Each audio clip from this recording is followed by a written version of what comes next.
Wih, ganas.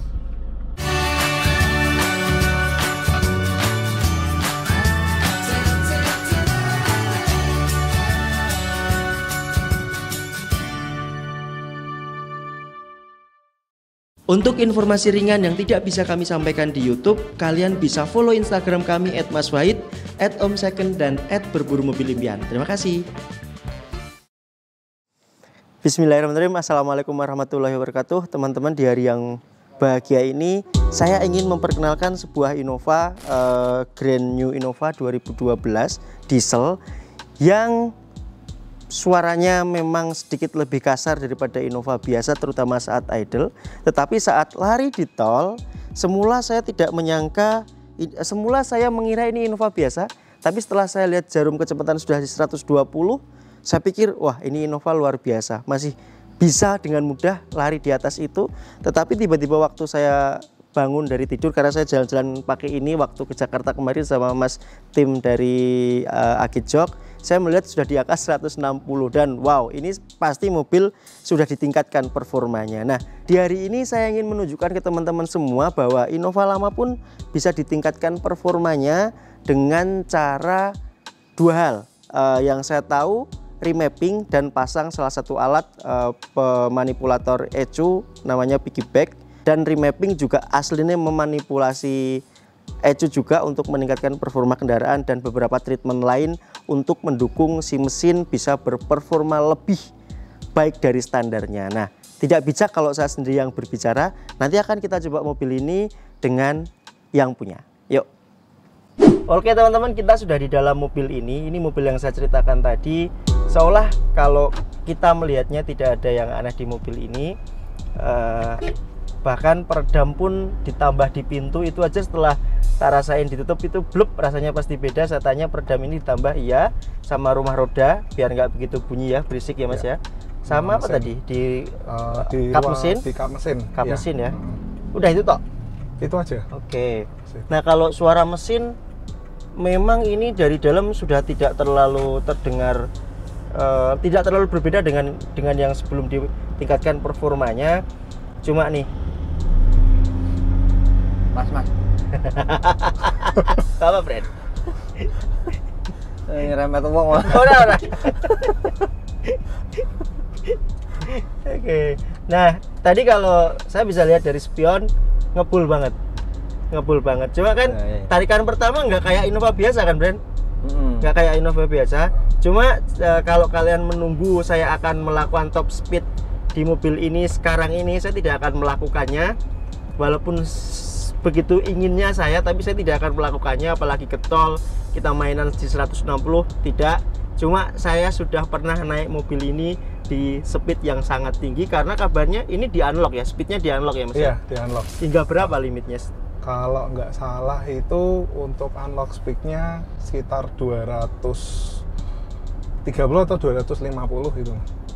Dan pokoknya di atas 200 lah. Oke, dirimu pernah bikin top speednya dianggap berapa di mobil ini? Sebenarnya kalau waktu top speed ini, karena itu kalau bawa udah mobil yang speednya sudah di unlock kayak gini, itu sebenarnya tinggal nyali aja mas. Iya betul. Nah, jadi nyalinya saya cuma sampai 190. Itu sudah tidak berani lagi gitu buat nambah lagi. Oke, 190 ya wis top banget lah ya. Brand Ki paling kenceng naik mobil berapa, Brand? 190, di bawah 200 lah. Naik mobil apa? Maestro. Wis, Maestro serius. Standar. Maestro yang biru dulu itu. Boleh yang kita abu-abu. rival. Itu disalib Venturer. Venturer emang nggak ada lawan ya. Venturer emang nggak ada lawan. Saya jujur kalau saya ditanya hal yang serupa, saya akan menjawab saya sudah di 200. Masa? Jadi saya lebih tinggi daripada kalian semua. Naik ribbon diesel. Ribbon mas? Ya semula santai di 180. Iya. Orang tua emang ngeri. Enggak, ada Siti di depan tuh nggak mau didahului. Ketika saya mau mendahului dia ngebut di 190, mentok-mentokan semua. Power mode aja ditekan, saya bisa sampai 200 agak lama. Dia akhirnya melepaskan gitu. Ceritanya seperti 200. itu. Oke, kita muter-muter aja. Wah, Maestro 200 yang protol ya. Ya kan di 190 tambah ke 10 kan nggak efek, Brand? Gitu. ya kan? Nggak bisa itu. Sebenarnya kalau 200 itu kan juga mau naik ke 200 takutnya bannya pecah. Karena kan kapasitas ban juga cuma Ada speednya 200 apa 210 km per jam kan. Oke, Speknya ini gitu. Ini pakai gitu ya. heeh. Kenapa nggak ditingkatkan ke performa bannya aja? Ban Hemat ya? velg, rem. Sebenarnya kalau ditingkatkan performa ban ya bisa juga gitu. Cuma memang pas dapat mobil ini kan kondisi bannya juga baru, dapat baru. Oh sayang. Jadi sayang gitu mau diganti masih tebel baru. Betul. Belum ada setahun waktu itu Betul, ambil oke. mobil ini bannya masih belum Oke. ada setahun. Nah, saya ingin tanya Mas, yang Mas Timothy kan sudah lebih berpengalaman untuk menghandle seperti ini. Saya dan Brand malah belum. Kamu modifikasi paling ekstrim apa sih Brand yang kamu lakukan Brand selama di hidupmu? Mobil. Ya maksudnya modifikasi mobil apa yang kamu lakukan? Nek mobil aku nggak pernah aneh-aneh sih, paling velg doang.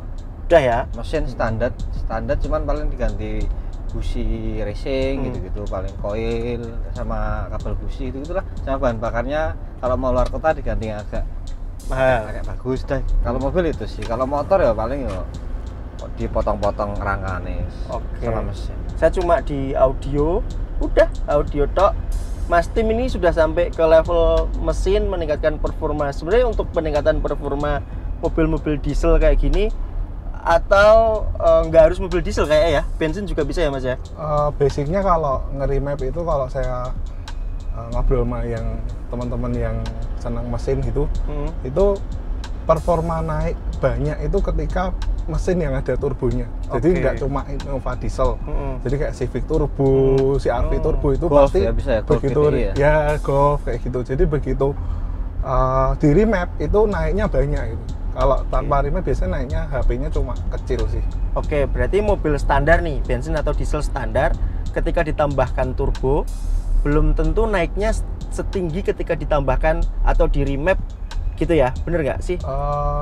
Maksudnya kan kalau Mobil biasa nih, Ha-ha. dipasang turbo sama di remap, efeknya keren mana? Kuat mana?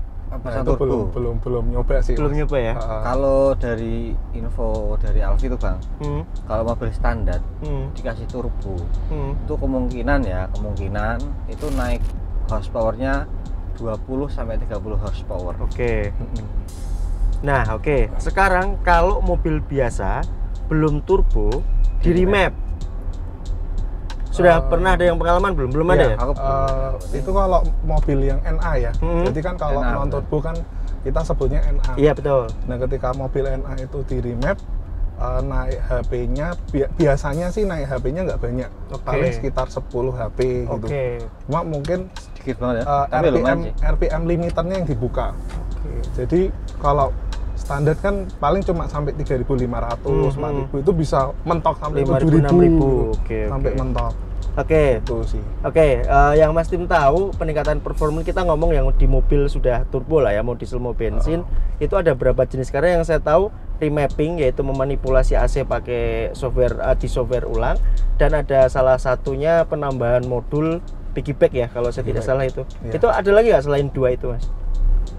Setahu saya sih dua itu ya. Dua itu ya. Setahu saya dua itu untuk untuk memanipulasi ECU atau komputer mobilnya cuma dua itu sih Oke, setahu dua saya. cara itu. Baik, sekarang kita bahas plus dan minusnya. Kalau remapping itu modal awalnya ini kan remapping teman-teman, Ya. ini remapping tidak pasang modul. Kalau remapping plus dan minusnya apa Mas? Jadi gini, kalau sebenarnya remap kan dia manipulasi software di ECU-nya. Sedangkan kalau piggyback kan penambahan alat untuk memanipulasi ECU-nya. Jadi yang pertama mungkin dari remap itu pertama pasti cost-nya lebih murah. Jadi lebih murah karena kan nggak ada tambah alat ya, cuma jasa mekaniknya untuk ngerubah atau remapping atau ngerubah map daripada ECU-nya. Oke. Cuma mungkin dari remap itu kelemahannya ketika mobil dijual. Karena kalau dijual kan ya itu sudah di dalam ECU-nya. Jadi yang kita punya itu ya dijual Katoke juga gitu. di Katoke ke Katoke, yang pembeli selanjutnya gitu. Sedangkan tadi belum ya yang piggyback ya. Kalau piggyback kan plus minusnya juga ya Mas. Kalau plusnya piggyback itu dia punya kalau yang setahu saya yang Dastech Unichip itu dia ada settingan 5 settingan gitu. Jadi settingannya itu bisa disesuaikan sama personal yang pemilik mobilnya. Jadi mau pelan ya bisa, mau disetting ngirit juga. Misal settingan 1 itu settingan hemat, settingan 2 settingan istrinya gitu. Nanti settingan 3 settingan anaknya gitu. Nah, itu bisa disetting sesuai pemilik mobilnya gitu. Kalau yang untuk piggyback gitu. Jadi seperti mobil-mobil sekarang kan ada eco mode, ada power mode, ya basicnya kayak gitu. Terus untuk harganya plusnya juga kan kalau misal dilepas dia bisa diambil lagi gitu, diambil lagi sama yang punya untuk mobil selanjutnya gitu. Kalau minusnya sih nggak semua parameter bisa dimanipulasi dengan piggyback. Lah harganya yang piggyback tentu lebih mahal dong, karena kita dapat alat, alat kan. Berapa itu sepengetahuan Mas Tim? Setahu saya sih kalau baru sekitar 8 juta sampai 9 juta ya. Oke, selisihnya banyak sekali ya. 250%. Mereknya apa aja Mas? Unichip itu ya? Kalau yang saya tahu Unichip, HKS gitu. Oke. Mainan kan? Maestermu tertarik nggak brand digituin brand? Mobil tua nanti takut jebol Bang. Ya wes, berarti terima apa Standar adanya ya. aja, ya. Tapi enak loh. Saya memang tidak ingin mencoba, tapi saya ingin menarik sekali lagi ditanjakan kali ya. Boleh? Mana nih? Depan full apa ini ke kanan? Coba top speed 200 Bang. Jangan dong. Ini mau ke kanan apa yang depan full nariknya? Kanan ya. Sepi ya. Mari. Tidak perlu total sih. Oke, jadi kalau mau hemat tapi performa sudah baik ya, remapping sudah cukup sebenarnya ya. Kemudian tapi sayangnya kalau dijual, nah ini menurut saya harusnya sih tetap ada pengaruh buruk harusnya. Entah karena ini kan dalam tanda kutip dipaksa meningkat, dipaksa bekerja lebih keras. Dari pengalaman Mas Tim memegang ini setelah di remap ini, apa kekurangannya setelah di remap Mas? Kalau setelah di remap, jadi kan kekurangannya sih sebenarnya ya pertama dompetnya berkurang. Boros ya. Istilahnya kan loh itu. Terus yang kedua mungkin kalau setelah di remap selama setahun kemarin sih nggak ada masalah sih, belum ada masalah. Tapi saya yakin namanya performance gini tapi dipaksakan pasti durability-nya ada yang berkurang sih. Entah itu apanya gitu, atau mungkin kaki-kakinya, atau mungkin sistem pengeremannya, atau mungkin turbonya gitu. Saya belum tahu sih. Tapi saya yakin pasti ada pengurangan umur lah, memperpendek umur di part-partnya gitu. Cuma pas belum ketemu aja ya. Ya. Tapi untuk konsumsi bahan bakar Mas, ada pengaruh nggak? Kalau saya pakai pribadi sih untuk dalam kota-kota sih itu masih agak lebih boros dibanding yang kondisi normal. Tapi ketika sudah di tol dan kecepatan di atas 120, 140 kayak gitu justru malah lebih hemat. Kok bisa? Apa pengaruh RPM yang stabil kali ya atau gimana? Nah, kalau sudah RPM tinggi justru saya rasa bensinnya solarnya itu malah lebih ngirit sih. Penyebabnya saya kurang tahu. Karena itu sedikit teknis ya. Yang saya tanyakan kan memang dari pengalaman Mas Tim. Kemudian suara lebih kasar ketika jalan ini kalian dengar nggak sih ini lebih kasar? Menurutmu Brand? Karena ada peredamnya jadi susah ya ngomonginnya. Cuman dari luar pas datang itu menurutku memang keren kasar gitu sih. Ya. Mas Tim nggak begitu terpengaruh ya dengan kasarnya ini ya? Mau nggak mau ini kan harus diambil untuk meningkatkan performa ya kan Mas? Iya, betul. Jadi kalau kasar memang pengalaman saya di putaran rendah itu lebih kasar. Tapi ketika sudah berjalan di putaran tinggi 2000 atau maksudnya kalau diesel kan 2000 RPM 2000 sudah termasuk tinggi ya. 2000 ke atas gitu, itu dia sudah halus malahan gitu. Jadi suara krek-krek itu hilang. Kalau ini kan masih ada ya. Krek-krek. Terutama nanjak di RPM 1500 tadi kerasa banget tuh kreng-krengnya. Sekarang ya. Siap ya. 3000. Wow, tuh cepat sekali. Nikmat banget. Berarti Brand. Jauh. Soalnya ini remnya masih standar loh Mas. Soalnya ini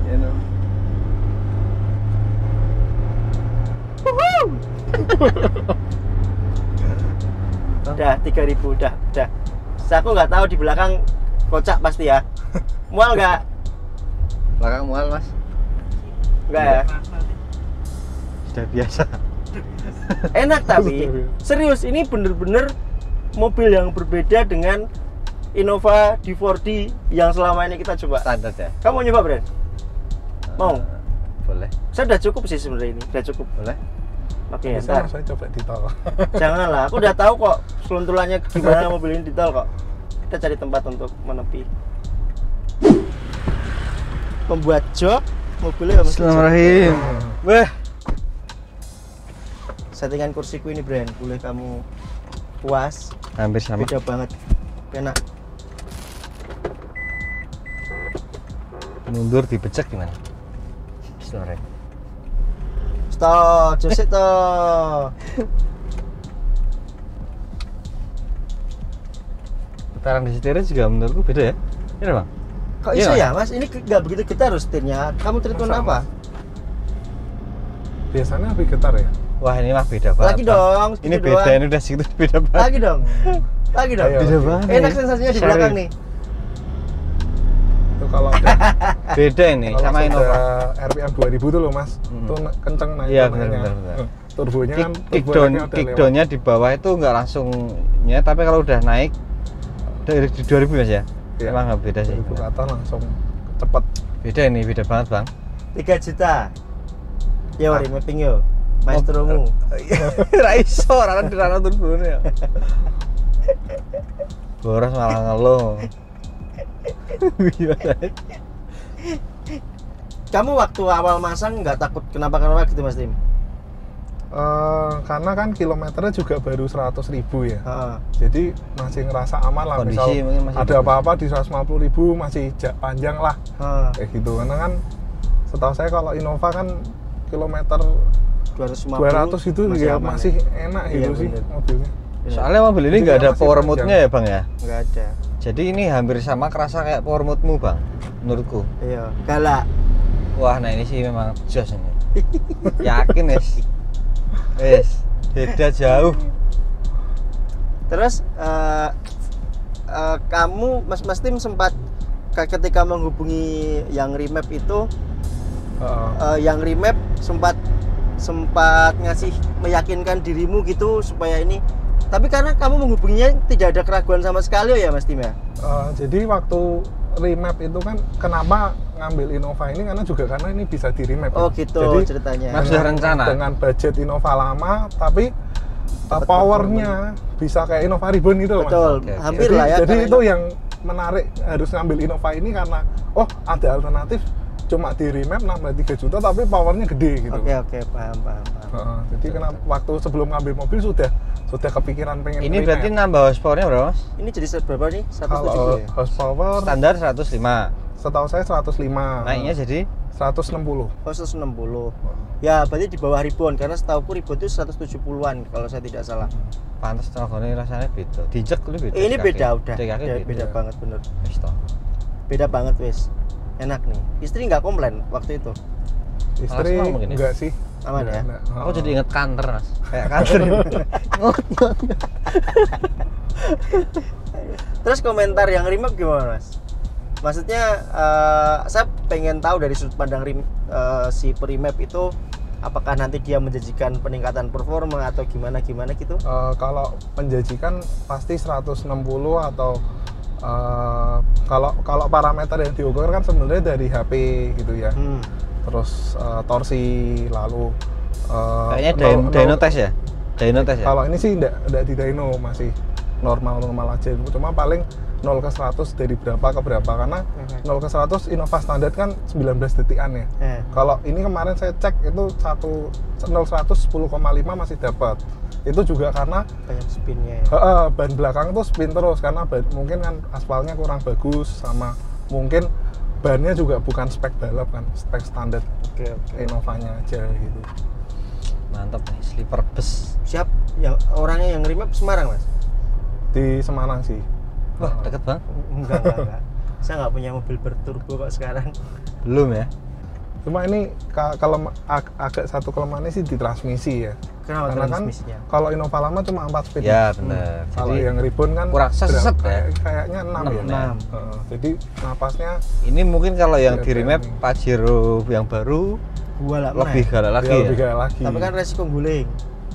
Oh iya deh. Enggak, aku iya ini mumpung Ya, bahas betul. transmisi nih. Ini kan transmisinya tidak support di power segini gede dan tenaga intinya di kecepatan lebih. Ada nggak yang transmisi yang kewalahan atau gimana gitu Mas? Menurutmu? Kalau setahu saya transmisinya sih masih cukup ya, maksudnya untuk menampung tenaga segitu sih masih oke. Cuma mungkin di kecepatan tinggi itu nggak bisa RPM rendah kayak Ribbon gitu loh Mas. Kalau Ribbon kan mungkin jalan manteng jadi dia. 150, 160 dia masih 2000, ini sudah 3500. Oh iya paham. Udah habis giginya sama.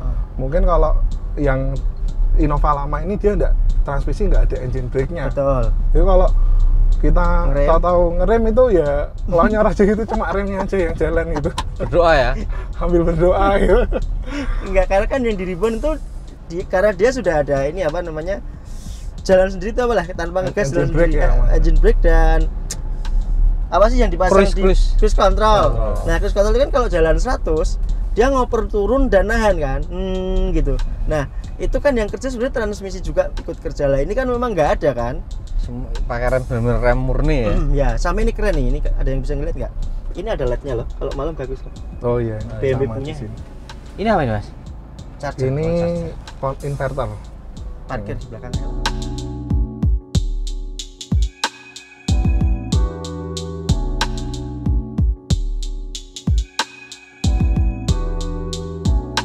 Akhirnya apa yang saya inginkan bisa ngobrol lebih banyak tentang mobil ini terturuti, terlaksana. Terima kasih sudah menonton sampai akhir. Semoga video ini tetap bermanfaat. Saya berharap ini bisa memberi informasi ke teman-teman bahwa ada alternatif lain bagi teman-teman yang punya budgetnya di Innova sebelum Ribbon tetapi mendapatkan tenaga dari mesin yang mirip dengan Innova Ribbon. Semoga video ini tetap bermanfaat. Sampai jumpa di video selanjutnya. Terima kasih sudah menonton sampai akhir. Wassalamualaikum warahmatullahi wabarakatuh. Untuk update video menarik selanjutnya, jangan lupa subscribe dan aktifkan lonceng. Terima kasih.